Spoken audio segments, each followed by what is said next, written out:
Hello friends, मैं एक बार फिर से उपस्थित हूँ कहानी अनचाही शादी का अगला भाग लेकर। इसके पहले भी 40 भाग अपलोड हो चुके हैं। अगर आपने नहीं देखा तो प्लीज़ एक बार मेरे चैनल पर जाकर अवश्य देखें।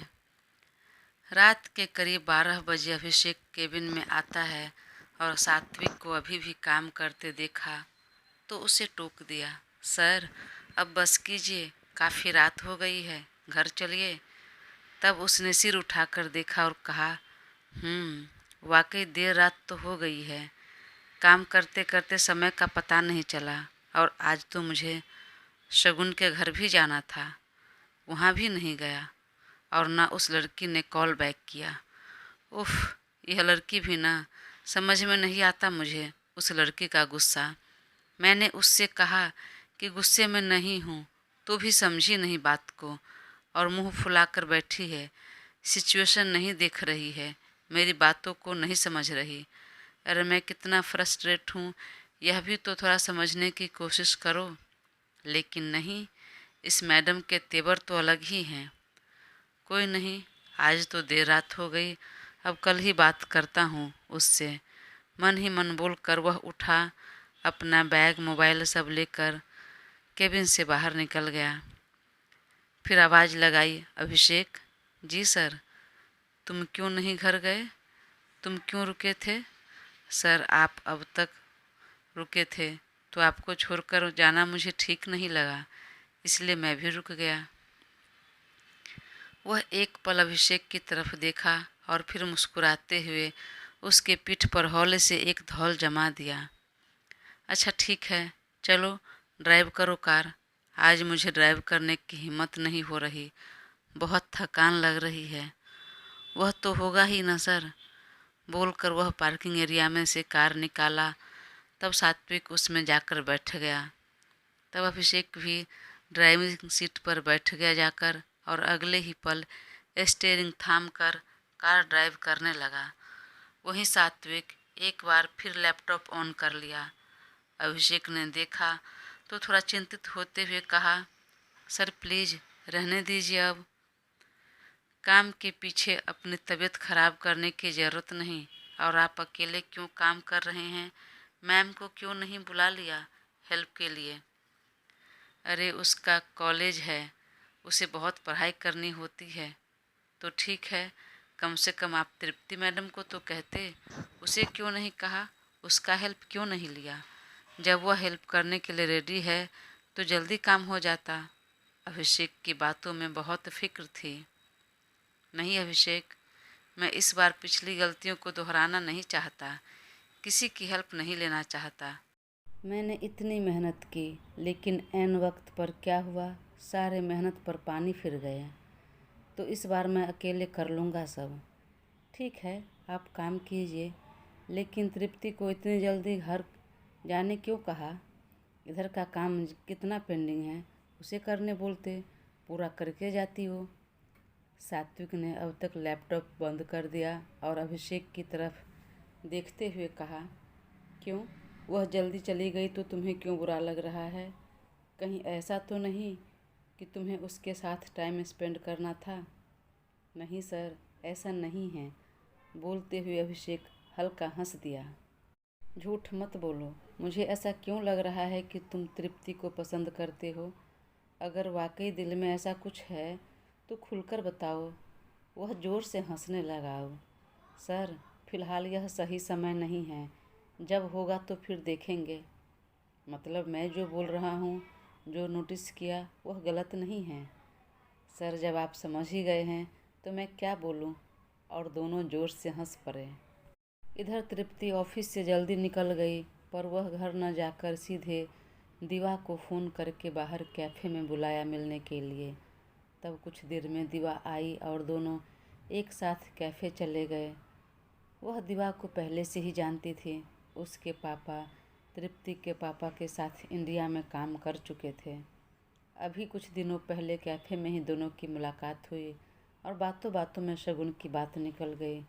और जब पता चला कि शगुन को वह दोनों ही पसंद नहीं करती है, तब दोनों मिल गई, दोस्त बन गए और शगुन को सात्विक के लाइफ से निकालने का प्लान दोनों ने मिलकर बना लिया और दिन में हुए फ़ोन पर बातचीत और प्लान के अनुसार उसने वह पेन ड्राइव दिवा को दे दिया।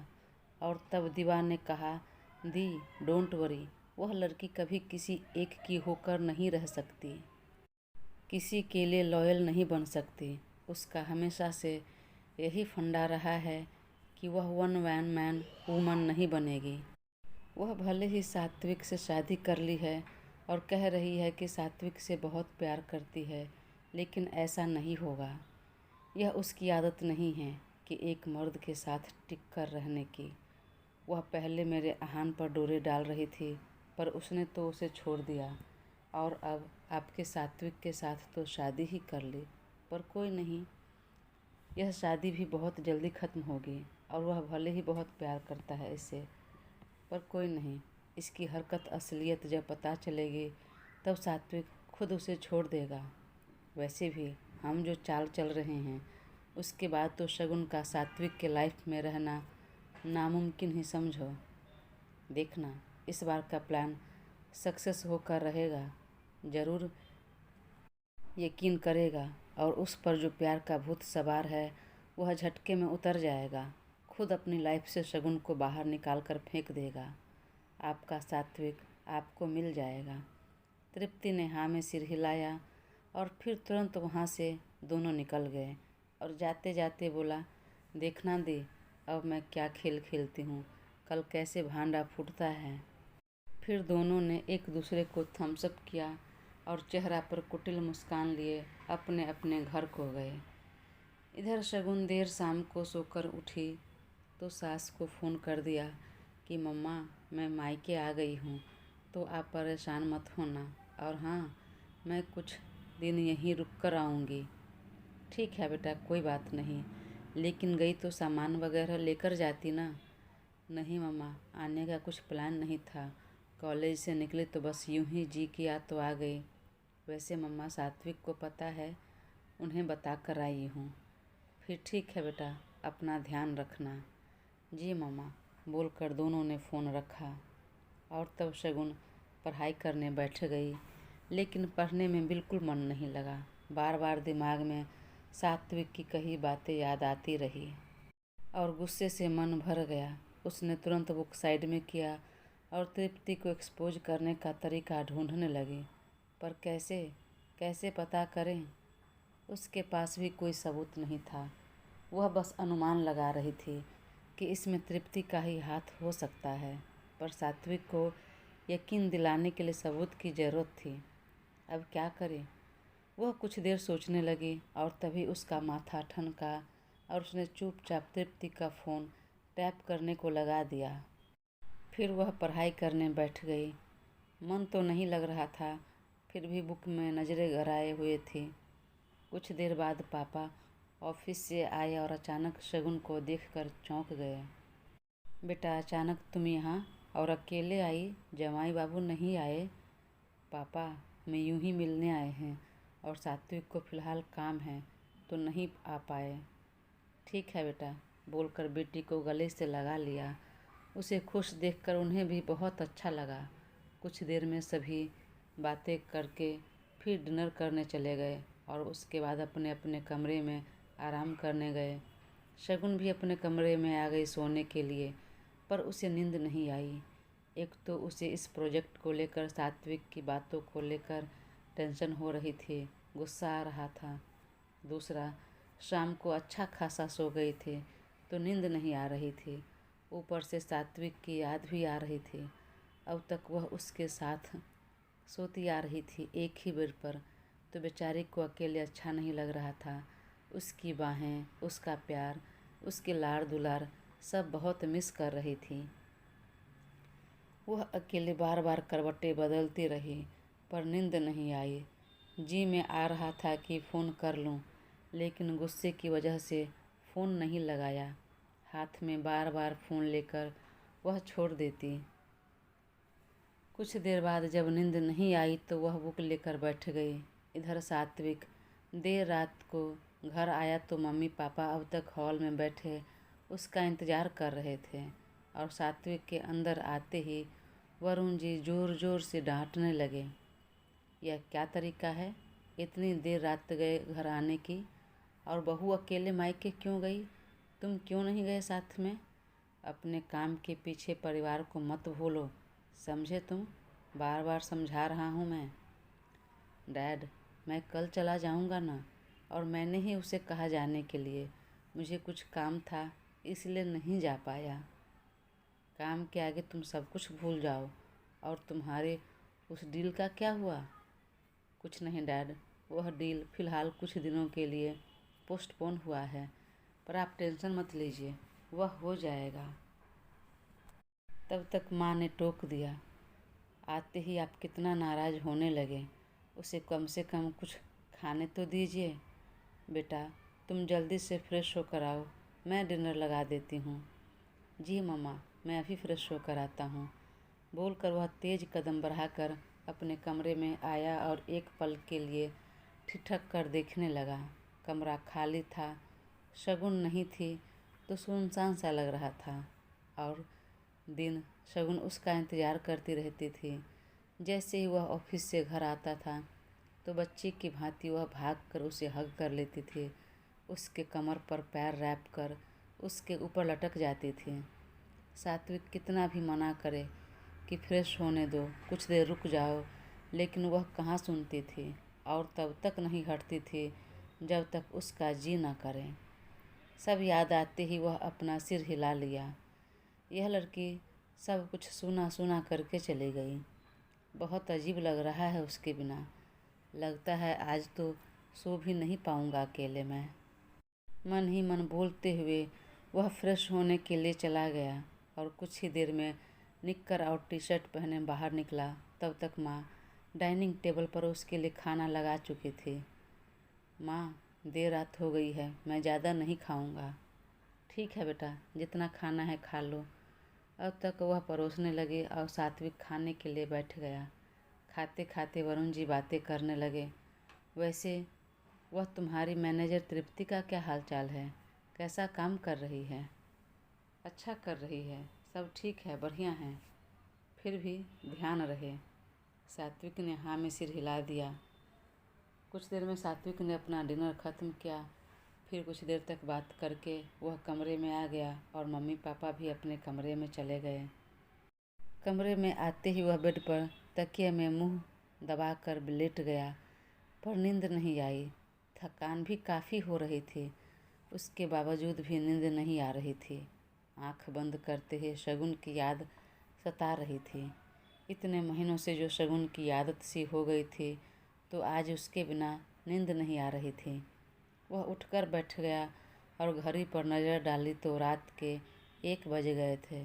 उसने हाथ में फ़ोन लिया, फिर मन ही मन बोला, नहीं, अब तक तो वह सो गई होगी, और वह मोबाइल साइड में रख कर लेट गया।